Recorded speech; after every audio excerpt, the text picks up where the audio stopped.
Assalamualaikum warahmatullahi wabarakatuh. Perkenalkan, nama saya Rizky Aditya.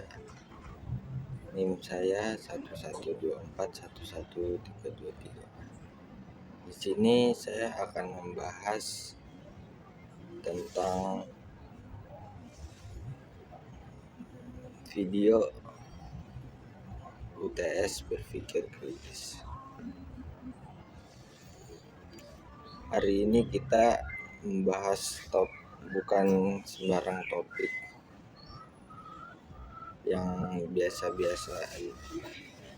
Di sini kita bicara tentang data, fakta, dan juga teori ekonomi yang memperlihatkan kondisi sebenarnya Indonesia di 2025. Pabrik-pabrik besar mulai tumbang satu persatu. Apa ini cuma efek global atau ada kesalahan struktural di dalam negeri? Indonesia gelap bukan cuma karena listrik, tapi karena satu persatu pabrik besar nasional mulai tumbang di awal 2025. Apa yang terjadi sebenarnya? Apakah ini dampak salah kelola ekonomi atau cermin dari sistem yang sudah rapuh sejak lama? Saya akan menyebutkan pabrik-pabrik yang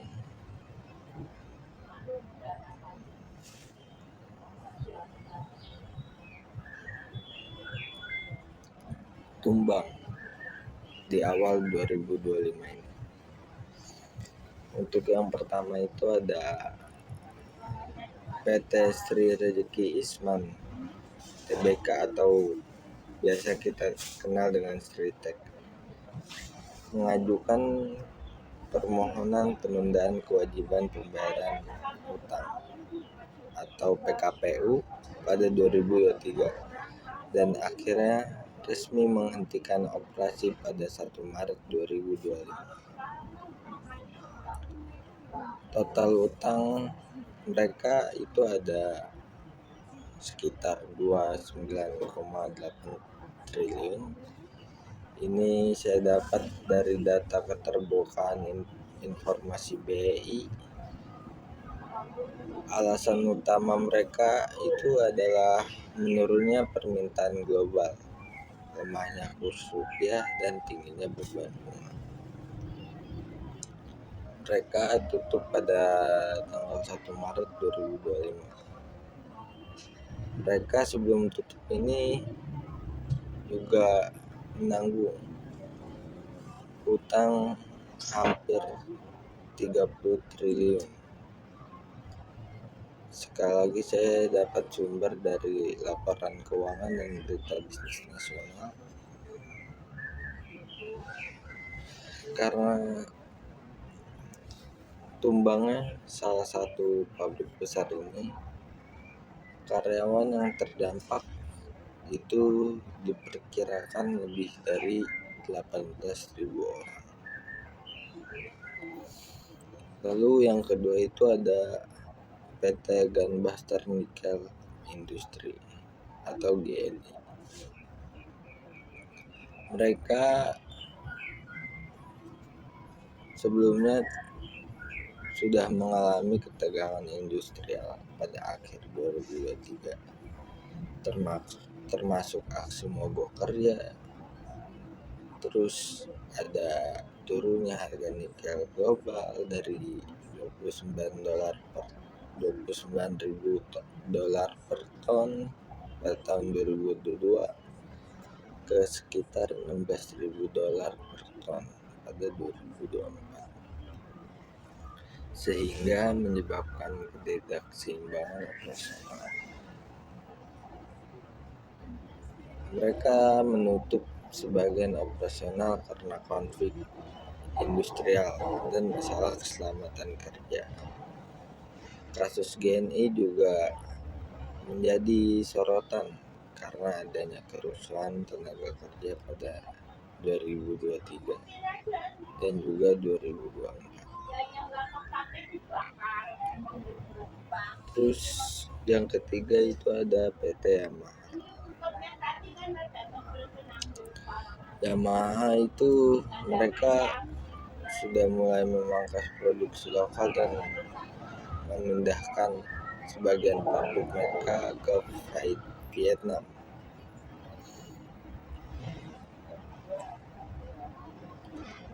Lalu ada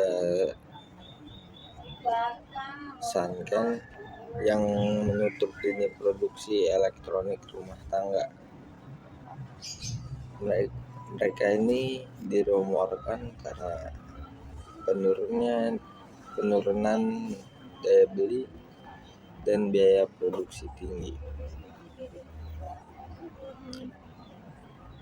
PT Yamaha ini sebelumnya belum sepenuhnya tutup, tapi pengurangan produksi besar-besaran sejak akhir 2024. Efek yang bisa kita rasakan adalah pengurangan pekerja, kontrak, dan outsourcing. Sumber konten bisnis Indonesia, CNBC, dan berbagai portal ekonomi nasional.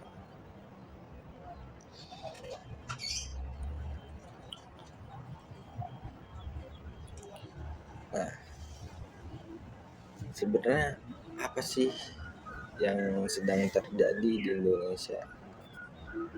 Kok bisa Indonesia tiba-tiba kekurangan itu pabrik besar mulai pada tumbang, yang dimana mungkin masyarakat Indonesia bergantung pada pabrik-pabrik tersebut. Di sini saya akan menjelaskan beberapa teori. Baiklah, di sini saya akan menjabarkan beberapa teori kenapa pabrik-pabrik besar itu mulai tumbang. Yang pertama itu ada deindustrialisasi prematur. Indonesia ini mengalami deindustrialisasi lebih cepat sebelum mencapai kematangan ekonomi. Jadi sektor-sektor industri ini mulai menyusut, digantikan dengan sektor jasa berproduktivitas rendah. Faktanya itu kontribusi industri manufaktur terhadap PDB Indonesia turun dari 27% pada tahun 2000 menjadi hanya 18% pada tahun 2023. Di negara berkembang seperti Vietnam, justru mereka ini naik ke 25% PDB dari sektor industri. Lalu ada teori deindustrialisasi dari Rawton dan Ramaswamy, IMF. Negara berkembang seperti Indonesia itu seharusnya masih dalam fase industrialisasi menengah. Tapi Indonesia mengalami prematur deindustrialisasi seperti yang saya jelaskan tadi, yang dimana industri itu mulai menurun sebelum mencapai titik puncaknya, ditandai dengan kontribusi sektor manufaktur terhadap PDB dan juga serapan tenaga kerja. Lalu ada yang namanya teori ketergantungan global atau dependency theory dari Andre Gunther Frank. Negara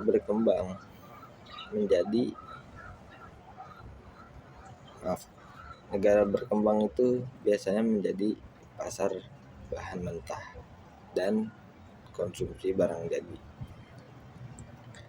Jadi tidak ada kemandirian industri. Yang dimana rata-rata itu 70% bahan baku industri Indonesia masih impor, yang menyebabkan industri itu sangat rentan terhadap fluktuasi global. Sumber dari BPS dan Kementerian Perindustrian. Nah, dan juga ada naiknya dolar dan harga internasional, energi internasional yang memperparah biaya produksi.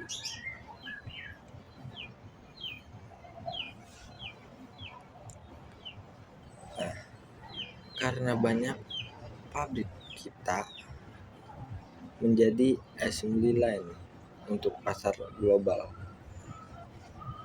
yang dimana saat permintaan dari negara maju menurun seperti AS atau negara-negara di Eropa yang lain, kita langsung terdampak, kita langsung kena efeknya, kita langsung ngerasain efeknya gimana. Jadi nggak ada yang namanya penguatan pasar dari dalam negeri, terus diversifikasi rantai pasok. Nah, efek globalisasi juga nggak bisa ngebendung. Nah, efek globalisasi menjadi tak terbendung di tengah liberalisasi ekonomi.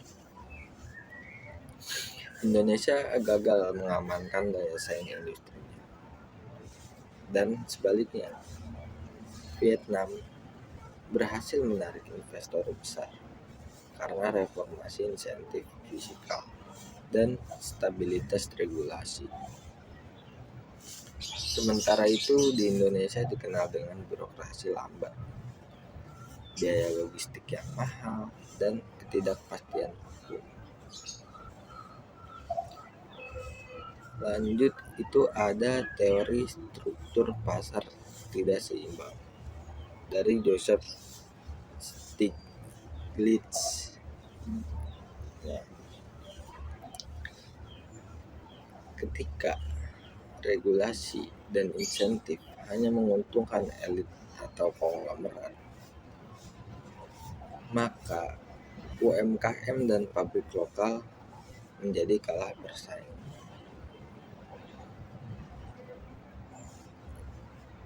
Efeknya banyak. Pengusaha tekstil mengeluhkan tidak adanya perlindungan terhadap banjir,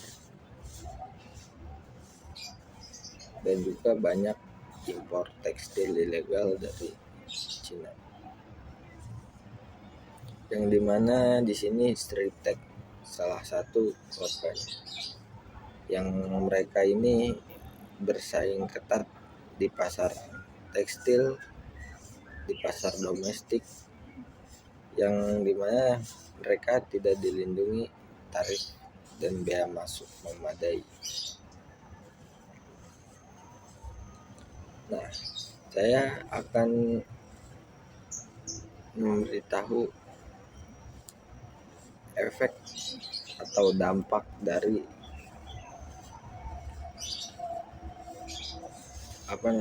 dari tumbangnya PT-PT besar yang ada di Indonesia. Yang pertama itu pasti ribuan PKP. PHK, yang dimana dari data yang saya dapat PT Sritek itu ada 18.000 pekerja, GNI 1.200 pekerja, Yamaha masih belum terdata tapi pasti signifikan. Nah, dampak terhadap pekerja yaitu jelas PHK kan, seperti yang saya bilang tadi, maupun pekerja langsung ataupun pekerja yang tidak langsung. Terus juga di sini selain pekerja ada UMKM yang menyuplai bahan baku, mereka ikut terdampak. Wilayah seperti Sukoharjo dan Karanganyar mengalami lonjakan pengangguran lokal. Jadi efek berantai dari tumbangnya PT-PT besar di Indonesia, yaitu pengusaha logistik, supplier kecil, warung sekitar pabrik ikut kehilangan penghasilan.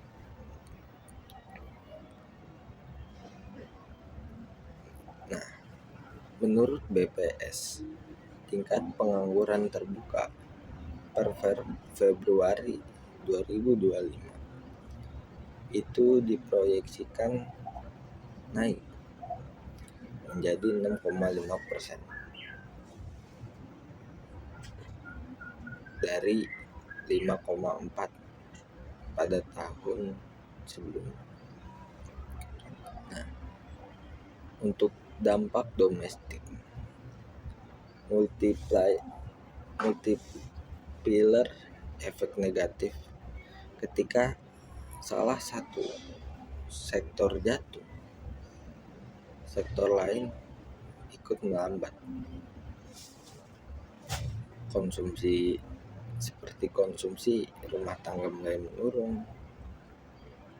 Lalu ada sektor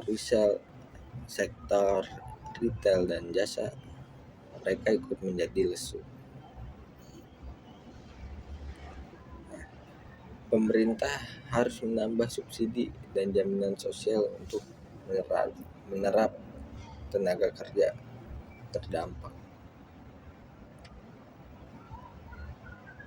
Contoh nyatanya itu di Sulawesi Utara sekitar 2.000 lebih tenaga kerja GNI diberhentikan dalam 2 gelombang antara tahun 2023 atau tahun 2024. Nah, sementara itu pelatihan kerja alternatif dari Kemenaker juga bisa belum menyentuh angka yang signifikan, yaitu kurang dari 10% tenaga kerja terdampak. Nah, jadi di saat keadaan seperti ini, apa sih yang harus dilakukan? Yang pertama itu saran saya adalah revitalisasi industri dalam negeri. Jadi pemerintah harus memberikan insentif pajak, juga relaksasi bunga pinjaman, dan subsidi untuk industri padat karya.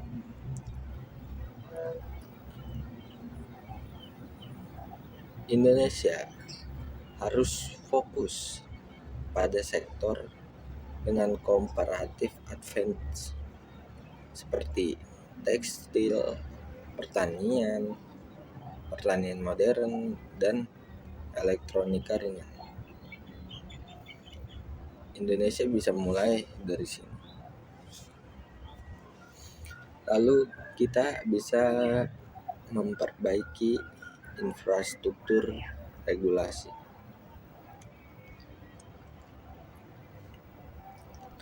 Buat sistem hukum dan perizinan yang cepat, jelas, dan pasti ramah terhadap pelaku-pelaku usaha kecil dan menengah. Buka ruang dialog antara asosiasi industri, buruh, dan juga pemerintah. Lalu kita bisa bangun ketahanan pasar domestik, yaitu mendorong konsumsi produk lokal lewat kampanye besar-besaran dan penguatan TKDN atau tingkat kandungan dalam negeri. Kita juga bisa perluas pasar ekspor tradisional kita ke beberapa negara di timur seperti Afrika,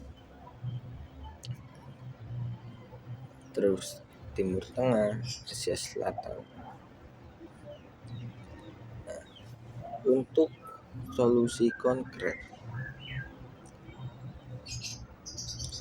insentif fiskal untuk industri padat karya, potongan pajak, subsidi energi, dan juga pembebasan bea masuk bahan baku tertentu, diverifikasi pasar dan produk. Kita juga bisa mendorong ekspor ke Afrika dan Asia Selatan, bukan cuma ke AS dan Eropa seperti yang saya bilang tadi. Dengan ini kita bisa membangun koneksi yang lebih luas dan juga kita menjadi tidak ketergantungan dengan negara-negara adidaya di Amerika Serikat dan Eropa. Lalu kita bisa membangun data industri yang berbasis AI dan prediktif. Pemerintah juga harus bisa memetakan industri rawan bangkrut secara digital, pendidikan, dan pelatihan ulang tenaga kerja. Atau pemerintah juga bisa reskilling melalui BLK dan kerjasama dengan industri digital dan green economy.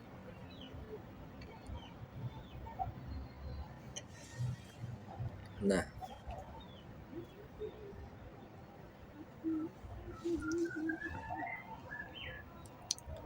jadi industri itu adalah tahap wajib menuju kemajuan ekonomi.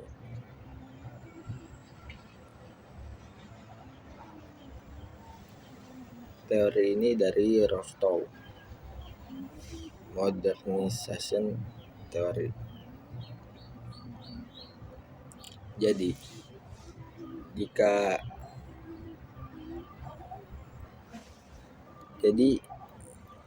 setiap negara itu pasti harus melalui fase-fase untuk dari negara berkembang hingga menjadi negara maju. Nah, jadi industri ini itu adalah tahap wajib menuju kemajuan ekonomi.